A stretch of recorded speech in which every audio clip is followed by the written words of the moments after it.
흔히 사람에 대해서 이야기할 때 감정의 동물이라고 이야기합니다.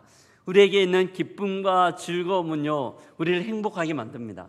또한 슬픔과 괴로움은 힘들지만 타인을 이해할 수 있는 이해의 넓이들을 아주 넓혀 주는 것이죠.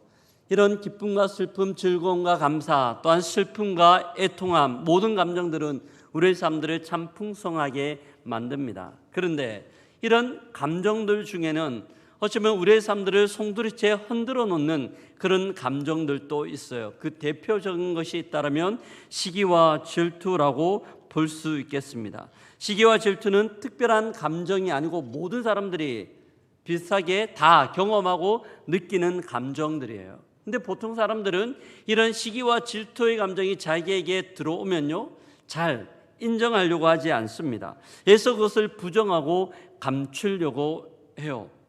여러분, 최근에 누군가를 부러워해 본 적이 있습니까? 이 부러움을 조금 더 넘어서요, 누군가를 시기하거나 질투해 본 적 있습니까?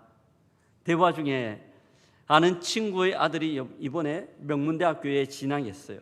아니면 회사에서 회의 중인데 갑자기 상사가 옆에 있는 동료 직원을 바라보면 극 칭찬을 하는 거예요. 너무 탁월하게 일을 잘 처리한다라는 칭찬들을 옆에서 듣습니다. 그럴 때 우리의 마음이 어떻습니까?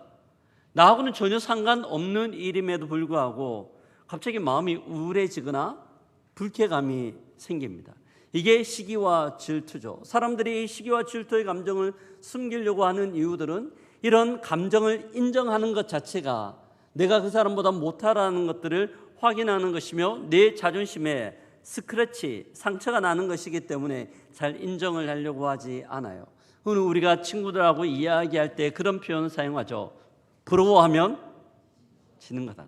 부러워하면 지는 거다. 바로 그런 의미인 것 같아요. 겉으로는 웃고 있지만 마음속으로는 불편함을 가지는 감정입니다. 흔히 우리는 시기와 질투를 동일한 감정의 색깔로 이야기하지만 엄밀한 의미에서는 좀 구분할 수 있어요. 그리스도의 철학자 아리스토텔레스는 시기와 질투에 대해서, 시기는 다른 사람이 좋은 것들을 가졌을 때 가지는 불편한 마음이고요, 질투라는 것은 내가 그것을 가지지 못했기 때문에 가지는 불편한 마음이라고 이야기합니다. 각각 조금 다르죠. 그럼에도 불구하고 공통점이 있습니다. 이 시기와 질투는요, 관계 가운데서 일어나는 일이며 타인을 의식할 때 생깁니다. 그리고 어느 순간 그 감정들이 우리의 마음 중심으로 슬금슬금 밀고 들어와서 우리의 삶들을 송두리째 헤쳐놓을 때가 있는 거죠. 오늘 본문 가운데 나오는 사울의 모습이 바로 그렇습니다. 우리가 읽었던 본문은요, 지난주 살폈던 내용의 연장선입니다. 우리가 지난주에 다윗이 블레셋과의 전투에서 참전한 내용을 살폈어요. 물맷돌을 돌리더니 던졌을 때 2m 90이나 되는 거인 골리앗을 쓰러뜨렸고 결국 그 모든 전쟁에서 승리합니다. 사울 왕이요, 다윗이 싸우는 것들을 지켜보고 마음에 너무 흡족했습니다. 치다. 그러고 나서 사울이 집에 가려고 하는 것들을 막고 자기 옆에 두었습니다. 전쟁에서 일어나는 여러 가지 일들을 그에게 몇 가지 맡겼어요. 근데 다윗이 사울이 맡긴 일들을 하나씩 처리하는데 너무 지혜롭게, 너무 슬기롭게 잘 처리하는 거예요. 사울의 마음 가운데 흡족함이 있었습니다. 그래서 다윗을 다 뽑아서 군대의 장으로 큰 임무를 맡겨 위치, 자리를 그에게 수여하였습니다. 그렇게 해서 전쟁이 다 끝났어요. 이제 모든 군대는 자기가 살던 집으로, 고향으로 돌아오게 됩니다. 개선행렬이라고 하죠. 많은 사람들이 자기의 각자의 집으로 돌아가는 과정 가운데 수많은 사람들이 이 개선행렬을 축하하고 축복하고 환호하기 위하여 나왔습니다. 왜 그랬을까요? 당연하죠. 오랫동안 적으로 생각하고 가시처럼 여겨졌던 블레셋과의 전투에서 이겼을 뿐만 아니라 그 이김을 통해 자기의 나라뿐만 아니라 자기의 가족과 자기의 재산까지 보호받을 수 있었기 때문입니다. 많은 사람들이 환호행렬로 나와서요, 박수치며 노래를 하고 소리를 질렀습니다. 아마 그 사람들이 그런 이야기 하지 않았을까요? 야, 너 들었어? 이번 전투에서 다윗이라는 어린 소년이 큰 공을 세웠대. 대단하지. 사울 왕이 그에게 큰 군대의 장으로 자리를 주었대. 엄청나잖아. 환호하고 박수를 쳤을 겁니다.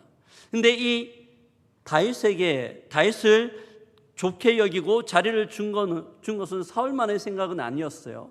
그의 아들 요나단도 다윗을 너무나 좋아했고, 사울을 옆에서 섬기는 신하들도 다윗에 대하여 긍정적인 마음들을 가지고 있었습니다.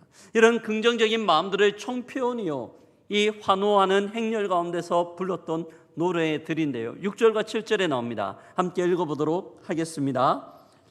우리가 돌아올 때, 블레셋 사람을 죽이고 돌아올 때, 여인들이 이스라엘 모든 성읍에서 나와서 노래하며 춤추며 소고와 경쇠를 가지고 왕 사울을 환영하는데, 여인들이 뛰놀며 노래하여 이르되 사울이 죽인 자는 천천히요 다윗이 죽인 자는 만만이로다 한지라. 아멘. 수많은 사람들이 환호했어요. 모든 사람들이 환호했다고 생각됩니다. 그런데 많은 사람들이 기뻐하고 즐거워하고 축제 가운데 있을 때 단 한 사람만 그 마음 가운데 불편함을 가지고 있어요. 오늘 우리가 읽었던 본문에 보면 사울이 그 불편한 마음을 가지고 있다고 이야기하는데요, 사울이 불쾌하여 심히 노하여 이르되, 불쾌하여 심히 노하여 말하고 있습니다. 조금 전까지만 하더라도 사울의 말이 전혀 그렇게 사울의 감정이 불쾌하지 않았거든요. 근데 갑자기 왜 이렇게 불쾌하고 기분 나빠하는 걸까요? 그것은 내 여인들이 불렀던 노래의 가사 때문이었습니다. 여인들은요, 이 노래를 부르며 사울은 천천히요 다윗은 만만이라 이야기하고 있습니다.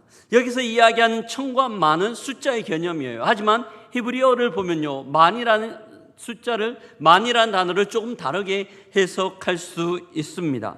만이라는 단어는요, 많은 사람들의 이끄는 자리, 많은 사람들을 이끌어가는 우두머리라는 개념들을 가지고 있어요. 사울이 이 여인들의 노래를 들었을 때, 야, 사람들이 다윗을 우두머리로 생각하네? 그럼 나는 뭐야?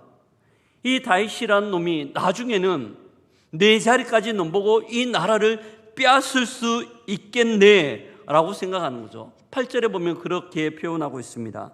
그에 더 얻을 것이 이 나라 말고 무엇이냐? 이 말이 사울의 마음을 굉장히 불편하게 만들었던 것이죠.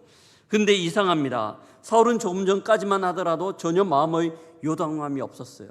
근데 이 요동함이 없던 이 사울의 마음이 갑자기 왜 이렇게 급변하는 걸까요? 그것은 시기와 질투의 특징이기도 한데요, 사람들이 사울과 다윗을 비교하는 그 비교를 들을 때부터 생깁니다. 사랑하는 성도 여러분, 우리는 생활을 하고 태어나서 지내면서요, 이런 우리의 마음 가운데 언제나 시기와 질투가 생기고, 또한 시기가 질투가 생길 때는 그 중심 가운데 비교가 있는 것을 봅니다. 만약 저 본문에서요, 사울이 다윗을 그냥 같이 한번 칭찬했다면 어땠을까요? 다윗 대단하잖아요. 모든 군인들이 골리앗에 대하여 두려워하고 숨었잖아요. 사울도 두려웠어요. 누구 하나 싸우러 나가지 않을 때 다윗이 나가서 그 전투에서 이겼습니다. 이번 전투만은 다윗이 굉장했습니다. 다윗의 공이 너무 큽니다. 이렇게 칭찬하고 인정하고 박수를 보냈다면 어땠을까요? 아마 다윗은 사울 옆에서 더욱더 충성했을 거며, 그의 나라는 왕성해질 뿐만 아니라 그의 왕권은 더욱더 강화되었을 거예요. 하지만 사울은 그렇게 하지 않았습니다. 그 비교를 통하여 그의 마음 가운데 불편함이 생기는 거죠. 언제부터인가 철이 들면서 비교는 우리의 일상이 되었고 인생을 갉아먹는 존벌레가 되었습니다. 우리는 자신도 모르는 사이 끊임없이 비교하고 타인과 나를 견주고 있어요. 야, 너 이번에 시험에 몇 등 했어? 그 몇 등이라는 표현 자체가 비교를 바닥에 깔고 있죠. 그가 나보다 못했을 수도 있고 내가 그보다 못했을 수도 있는 겁니다. 그런데 이 비교의 가장 큰 독성이 있습니다. 그것은 타인을 기준으로 나의 인생을 살아간다는 거예요. 나의 인생을 살아감에도 불구하고 타인이 내 인생 가운데 중심에 들어와 있습니다. 결국 나라는 고유함은 사라지고요, 타인과 비교된 나만 남게 되는 것이죠. 이는 곧 열등감과 우월감으로 발전을 합니다. 열등감은 자기 자신에 대한 비하이고요, 우월감은 타인과 비교했을 때 자기 자신을 우월하게, 월등하게 생각하는 교만한 마음이라고 생각되어져요. 이 두 가지 생각들은요, 우리를 병들게 합니다. 특별히 사랑할 수 있는 마음들을 빼앗아 가버려요. 열등감은 자기를 사랑할 수 있는 마음들을 빼앗아 버리고요, 또한 우월감은 타인을 사랑할 수 있는 마음들을 빼앗아 버리는 거죠. 너무나 파괴적이라고 할 수 있겠습니다. 비교를 통한 시기와 질투가 우리의 마음 중심을 자리 잡을 때 이런 현상들이 나타나는 거죠. 어느 마을에요, 두 사람이 살고 있었습니다. 겉으로 보기에는 두 사람이 너무나 친했어요. 하지만 한 명의 속마음은 너무나 불편했습니다. 옆에 있는 사람을 보며 시기와 질투의 감정이 들었기 때문입니다. 그의 집은 자신의 집보다 훨씬 더 좋았으며 정원은 잘 가꾸어 있었을 뿐만 아니라 무엇보다 그 사람의 집의 아이들은 효자였어요. 공부도 잘하고 말도 잘 듣고 너무나 착실했습니다. 이런 비교가 그의 마음 가운데 들어오자 시기와 질투 때문에 너무나 불편한 어느 날이었습니다. 길을 가다가 저 숲을 안쪽에 뭔가 반짝이는 게 보이는 거예요. 뭘까 싶어서요, 숲을 헤치고 들어가 보니 램프가 하나 보였습니다. 동화책에나 나옴직한 요술 램프였어요. 집에 가지고 왔습니다. 이게 뭐지 싶어서요, 뚜껑을 쓰다듬고 닦고 있는데 갑자기 펑 하면서요, 그 램프 안에서 램프의 요정이 나타납니다. 그리고 이야기합니다. 주인님이 무엇을 원하시든지 제가 한 가지 소원을 꼭 들어드리겠습니다. 무엇을 원하십니까? 너무 좋았어요. 야, 이제 내 인생 고생 끝 행복 시작이구나. 모든 것들이 달라지겠구나. 그러면서 행복한 고민을 하고 있었습니다. 어떤 걸 요구할까? 돈을 요구할까? 권력을 요구할까? 어떤 걸 요구해야 되지? 라고 생각하고 있을 때 갑자기 램프의 요정이 이야기하는 겁니다. 죄송합니다. 한 가지 잊었습니다. 조건이 하나 있는데요. 주인님이 요청하시는 그것의 2배를 이웃에게 주게 될 겁니다. 이것이 조건이었어요. 갑자기 이 사람의 얼굴이 사색이 되기 시작하고 굳어지기 시작합니다. 한참 동안 고민하더니만 그가 한 가지 요청을 합니다. 나의 한쪽 눈을 멀게 해주시오. 충격적이죠. 너무나 충격적입니다. 물론 만들어낸 예화이지만 이 예화가 우리에게 시사하는 바가 너무나 커요. 이 사람은 자기 행복을 위하여 많은 것들을 요청할 수 있고 요구할 수도 있고 기대할 수도 있었음에도 불구하고 이 시기심 때문에, 질투 때문에 이웃이 나보다 잘 되는 것들을 싫어했어요. 자기의 한쪽 눈을 멀게 해달라고 이야기하고 있습니다. 다른 사람의 성공이 자신의 실패처럼 느껴지게 만드는 것, 이것이 시기와 질투의 모습이에요. 오늘 본문에 나오는 사울이 그렇잖아요. 다윗은 너무나 충성스럽고 나라에 유익한 인물이었습니다.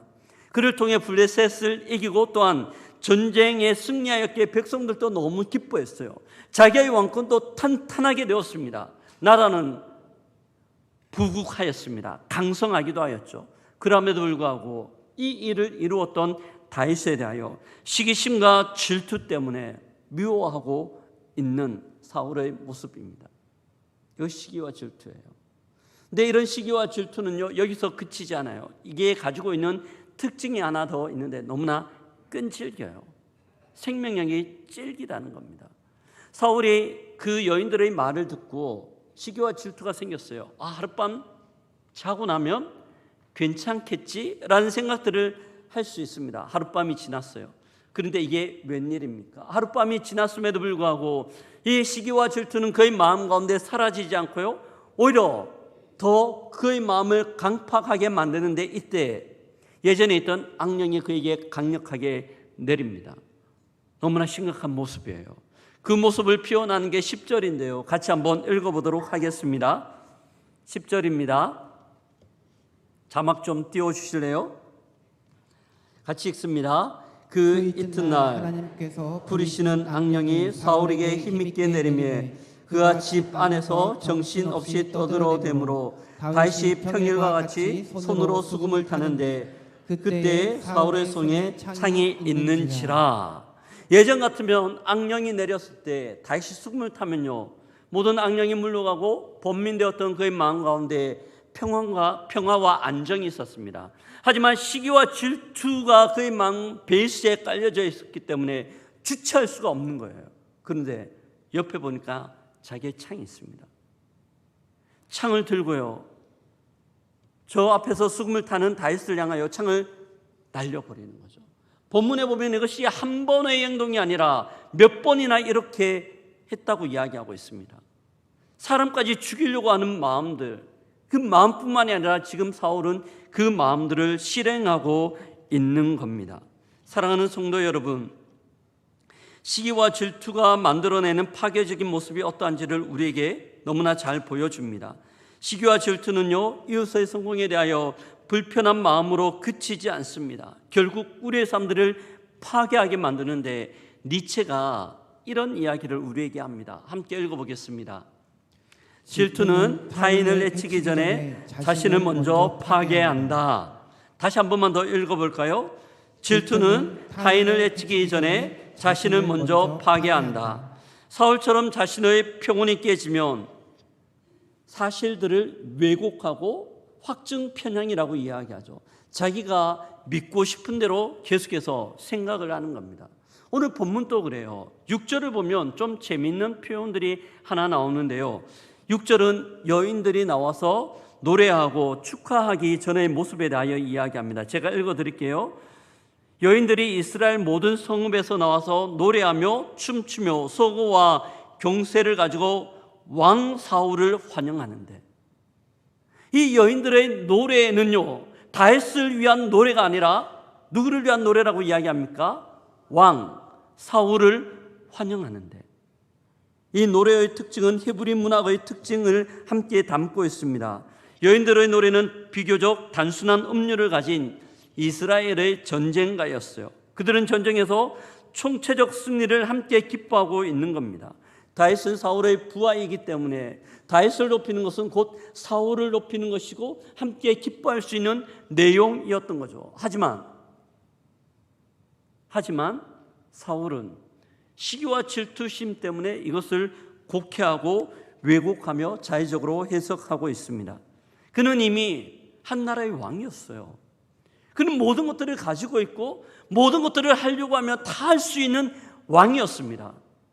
이제 다윗은 어린 소년이었고 조금 전쟁에서 반짝이는 활약을 했을 뿐이었어요. 이런 다윗을 향하여 시기하고 질투하는 것이죠. 제가 본문을 묵상하면서요, 그런 생각을 한번 해봤습니다. 이 장면 가운데서 그냥 사울이 다윗을 바라보며 여인들과 함께 그냥 박수같이 쳐줬으면 어땠을까요? 이번 전쟁 다윗이 너무 잘했습니다. 다윗은 칭찬받아 마땅합니다 라고 이야기하며 다윗을 좀 높게 세워줬으면 어땠을까요? 아마 다윗은 훨씬 더 충성스럽게 사울왕을 섬기고 이 나라에 필요한 많은 부분들을 채우지 않았을까요? 하지만 사울은 그렇게 하지 않았습니다. 사울의 질투심 때문에 결국 다윗은 왕궁에서 쫓겨나 도망하여야 했던 신분이 되었습니다. 사울이 다윗이 자기의 왕위를 차지할 것 같은 두려움 때문에, 시기와 질투 때문이에요. 근데 이런 사울의 시기와 질투의 결말이 혹시 어떻게 되는지 아십니까? 어떻게 될까요? 사무엘상 31장으로 넘어가요. 딸은 블레셋과의 전쟁이 일어났습니다. 사울 왕이요, 자기 아들들과 수많은 군대를 데리고 그 블레셋과의 전투에 참여를 합니다.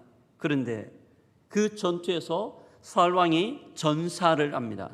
사울 왕뿐만이 아니라 그의 모든 아들들이 함께 한 전투에서 죽게 되는 거죠. 그는 전사하였을 뿐만이 아니라 그의 모든 왕권을 빼앗기고 비참한 결과를 맞이할 수밖에 없었죠. 만약 이 전투에 다윗이 있었다면 사울이 이렇게 비참하게 죽었을까요? 사울이 이렇게 그의 모든 가족들이 비참한 최후를 맞이했을까요? 그렇지 않아요. 저는 생각하기에 그렇지 않다고 생각합니다. 다윗이 용감하게 모든 블레셋과의 전투에서 또한 승리하지 않았을까 생각됩니다. 결국 사울을 무너뜨린 것은요, 다윗이 아니라 그의 내면에서 자라난 시기와 질투였습니다. 이런 시기와 질투로 인하여 인생이 망가진 사람이 성경에 또 나와요. 창세기 4장입니다. 제가 여러 번 설교 때 말씀드렸는데요, 가인입니다. 가인과 아벨이 하나님 앞에 함께 제사를 지냈어요. 그런데 하나님께서 아벨과 그의 제사는 받으셨지만 가인과 그의 제사는 받지 않으셨죠. 가인 마음 가운데 질투가 생겼습니다. 저놈만 없다면, 저놈만 사라진다면 하나님이 나의 제사를 받지 않을까라는 생각으로 동생 아벨을 죽여버리죠. 근데 그의 모습이 어떻게 되었을까요? 하나님께서 그의 제사를 받으셨을까요? 아닙니다. 아벨을 죽인 후 가인에게 돌아온 것은 하나님의 인정이 아니라 철저한 외로움과 고독이었습니다. 그는 또다른 삶들을 살아갈 수밖에 없었습니다. 이게 시기와 질투의 결말이에요. 이런 모습은요, 마치 소금물을 먹는 것과 비슷해요. 한참 갈증이 날 때 물이 없어요. 내 옆에 있는 게 소금물이에요. 너무나 갈증 나니까 그 갈증을 조금이나마 피하기 위하여 소금물을 마십니다. 순간적으로 갈증은 좀 사라지는 것 같습니다. 하지만 조금만 더 시간이 지나면요, 이전보다 훨씬 더 큰 갈증들이 생겨요. 소금물 때문에. 잠시 동안의 갈증을 잊기 위하여 마신 그 소금물이 훨씬 더 그의 삶들 가운데 어려움을 주는 거죠. 우리가 지내다가 보면 우리의 이웃들과 또한 우리의 동료들 중에 시기와 질투를 느끼는 사람이 등장합니다. 나중에 우리가 어떻게 반응해요? 그 사람에 대하여 다른 사람들하고 모였을 때 험담을 해요. 그를 막대, 흔히 말하는 뒷담화라고 이야기하죠. 뒷담화를 통하여 험담을 합니다. 그러면서 조금은 나아지는 것 같아요. 내가 그 사람보다 조금 더 좋다라는 생각들을 가지게 됩니다. 그런데 모든 이야기를 마치고 집으로 돌아갈 때 감정이 어떨까요? 그 시원함, 그 상쾌함이 계속 있습니까? 그렇지 않아요. 굉장히 공허합니다. 나의 삶들이 바뀌어지는 것이 없거든요. 오히려 내가 왜 그렇게 했을까? 내가 왜 그렇게 미련한 짓을 했을까? 참 어리석은 짓을 했을까라는 것 때문에 더 공허해지고 더 참담해지는 우리의 모습입니다. 우리도 비슷한 경험들을 그렇게 하는 것이죠. 잠언의 지혜자는요, 우리에게 이런 교훈을 합니다. 잠언 14장 30절인데요. 같이 한번 읽어보겠습니다. 평온한 마음은 육체의 생명이나 시기는 뼈를 썩게 하느니라. 평온한 마음은 육체의 생명이나 시기는 뼈를 썩게 한다. 시기는 뼈를 썩게 한다라고 이야기합니다. 뼈가 썩는 심각한 어려움 가운데 빠지는 거죠. 이처럼 질투는 상대를 해치려는 마음에서 시작되지만 결국 자신을 갉아먹는 독이 되어 인생 가운데 치명타를 일으켜 줍니다. 남의 삶은 언제나 더 반짝이는 것처럼 보이고 나는 늘 부족한 것처럼 보이지만 그렇지 않죠. 그렇지 않아요. 착각이에요. 사랑하는 성도 여러분, 우리의 삶들 가운데 시시때때로 맞이하는 이 시기와 질투, 그러면 어떻게 해결할 수 있을까요? 어떻게 우리가 이 감정들을 처리해야 될까요? 흔히 우리는 생각하기를 이 시기와 질투는 부정적인 감정이라고 생각을 해요. 하지만 성경을 보면 이 시기와 질투가 부정적이지 않다는 것들을 알 수 있습니다. 하나님이 질투하시는 분이시거든요. 하나님 또한 질투하시는 분이십니다. 출애굽기 20장 5절을 보면요, 내 하나님 여호와는 질투하는 하나님인즉, 내 하나님 여호와는 질투하는 하나님이라고 이야기하세요. 하나님이 질투하시나요? 하나님이 무엇 때문에 질투하실까요? 두 가지 때문에 질투하십니다. 하나님을 사랑하는 자녀 이스라엘 백성들이, 하나님은 온 마음을 다하여 이스라엘 백성들을 향하고 바라보고 있는데 그들이 시선을 돌려 우상을 바라볼 때 하나님은 질투하시는 분이세요. 또한 하나님의 백성들이 주의 뜻을 따라 그렇게 살아가기를 원하시지만 이들이 죄악 가운데 빠져 죄를 향하여 헤매고 다닐 때 하나님은 그들의 악행을 향하여 질투하는 분이라고 우리에게 말씀하고 있습니다. 근데 하나님의 질투와 인간의 질투 사이에는 차이점이 나타나요. 인간의 질투는요, 결핍에서 오고 시기와 그 질투의 마음은 관계를 파괴적으로 만들며 열등감 가운데 빠지게 합니다. 결국 자기중심적이죠. 하나님의 질투는 그렇지 않아요. 하나님의 질투는 이타적입니다. 그들을 위한 것이며 또한 사랑에서 더 출발할 뿐만 아니라 그 질투로 인하여 사람들이 더욱더 거룩으로 나아갈 수 있는 거죠.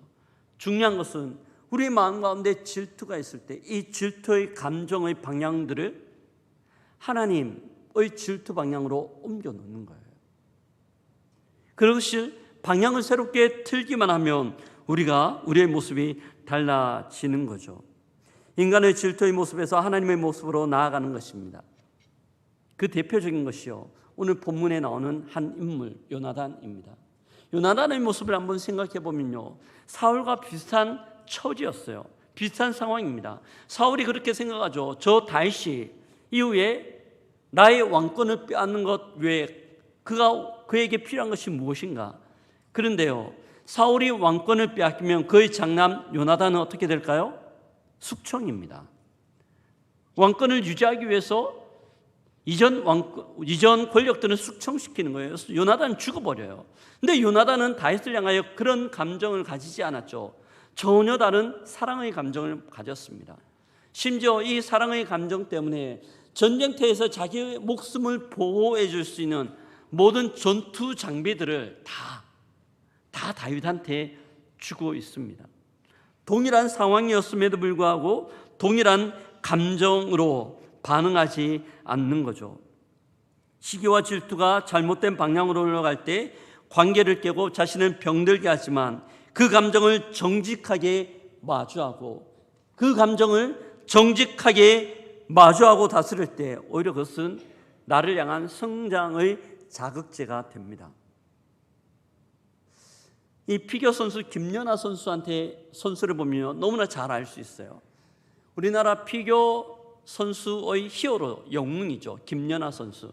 근데 이 김연아 선수가 한참 활동할 때, 승승장구할 때 그의 강력한 경쟁자가 한 명 있었습니다. 혹시 기억하시나요? 일본의 관심이 많으신가 봐요. 아사다 마오였습니다. 너무나 치열한 경쟁 관계 가운데 있었어요. 한 번은 김연아 선수가 우승을 하면 아사다 마오가 2등이나 3등을 하고요. 한 번은 아사다 마오가 우승을 하면 김연아 선수가 2등이나 3등을 했어요. 계속해서 비슷한 시기에 활동을 했기 때문에 경쟁 관계 가운데 있었습니다. 언론들이요, 이 경쟁 관계를 더욱더 부추겼어요. 한국에서는 아사다 마오에 대한 부정적인 기사들을 냈고 일본에서는 반대였겠죠. 이 기사를 본 팬들은 시기와 질투심 때문에 서로를 비난하고 비판했습니다. 그런데 정작 당사자들은 어땠을까요? 김연아 선수가 그의 모든 선수 생활을 마감할 때 신문기자가 인터뷰를 하러 왔습니다. 당신의 인생 가운데, 선수 생활 가운데 아사다 마오는 어떤 존재였습니까? 그때 김연아 선수가 이야기합니다. 아사다 마오는 대단히 끈기가 있는 선수였습니다. 그는 부단히 노력하였고 그 노력 때문에 저도 함께 성장할 수 있었습니다. 김연아 선수의 고백이에요. 근데 아사다 마오도 은퇴할 때가 되었습니다. 기자가 물어요. 당신의 인생 가운데 김연아 선수는 어떤 존재입니까? 질문할 때 아사다 마오가 이야기합니다. 김연아 선수는 제 인생의 파트너였습니다. 그가 없었더라면 저는 이 자리까지 오지 못했을 겁니다. 그 때문에 그와 함께 경쟁하며 저는 날로 꾸준하게 연습했고 결국 이 자리에 올 수 있었습니다. 라고 이야기합니다. 김연아 선수와 아사다 마오는 경쟁 관계에 있었지만 서로를 시기하거나 질투하는 것이 아니라 서로를 성장시키는 선의의 경쟁자로 여겼던 겁니다. 너무나 긍정적이죠. 사랑하는 성도 여러분, 우리가 어떻게 이 시기와 질투의 감정들, 비교의 감정들을 긍정적으로 바꿀 수 있을까요? 이러기 위해서는 두 가지가 우리에게 필요해요. 첫 번째는요, 우리를 사랑하는 마음이 필요합니다. 우리를 있는 모습 그대로 인정하고 사랑하는 마음이 필요해요. 나의 은사, 나의 자질, 나의 상황, 나의 환경들을 다른 사람하고 비교하기 전에 인정을 하는 게 필요합니다. 주님께서요, 우리를 사랑하시는 줄 믿습니다. 아멘. 주님이 우리를 사랑하세요. 근데 왜 우리를 사랑하실까요? 왜 우리를 사랑하세요? 저 김 집사보다 내가 더 많이 기도하기 때문에, 저 이 집사님보다 내가 교회에서 더 많이 봉사하고 활동하기 때문에 그래서 주님이 저를 사랑하실까요? 그렇지 않아요. 주님은 우리의 있는 모습 그대로 존재를 향하여 사랑하고 계신 줄 믿습니다.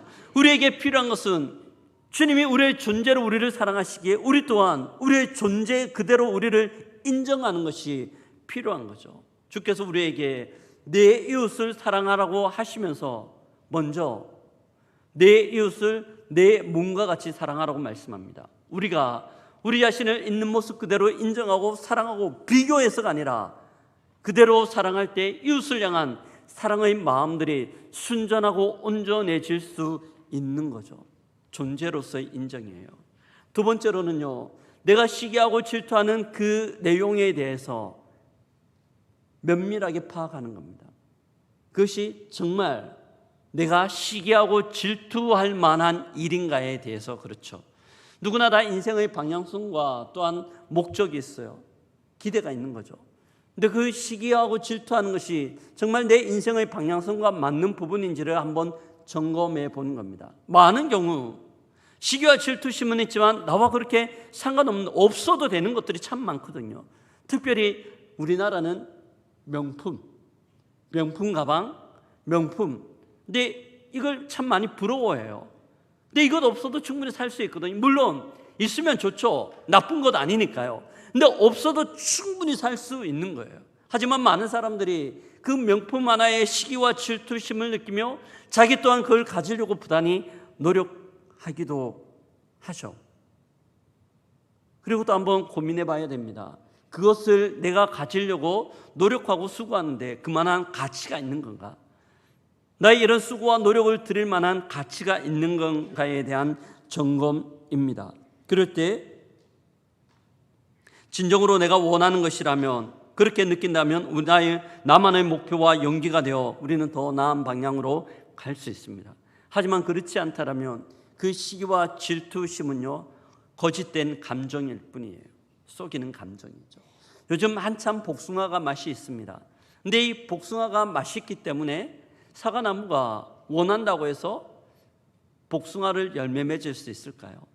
해바라기가 장미꽃의 아름다움과 향기가 너무나 부러워하는 마음 때문에 해바라기에서 장미의 향기를 낼 수 있을까요? 그렇지 않아요. 진정한 아름다움은요, 각각의 생명은 저마다의 빛깔과 냄새를 가지고 있습니다. 아름다움을 가지고 있죠. 그래서 진정한 아름다움은 비교 넘어 있어요. 진정한 아름다움은 비교 너머에 있습니다. 나는 내가 되어야 되고 당신은 당신이 되어야 되는 거예요. 내가 당신이 되려고 해서도 안 되고 당신이 내가 되려고 해서도 안 되는 것이죠. 사랑하는 성도 여러분, 지금 내 삶 가운데 가장 많이 비교하고 있는 부분은 어떤 겁니까? 우리가 하는 비교를 멈출 때 우리는 진정한 자기의 모습을 발견할 수 있습니다. 내가 걸어온 길, 내가 가진 것, 내가 누리고 있는 모든 것들이 감사가 되어 우리 가운데 들어오는 것이죠. 다른 사람과 나를 비교하는 대신에요, 우리에게 있어야 하는 것은 어제의 나와 오늘의 나를 비교하는 거예요.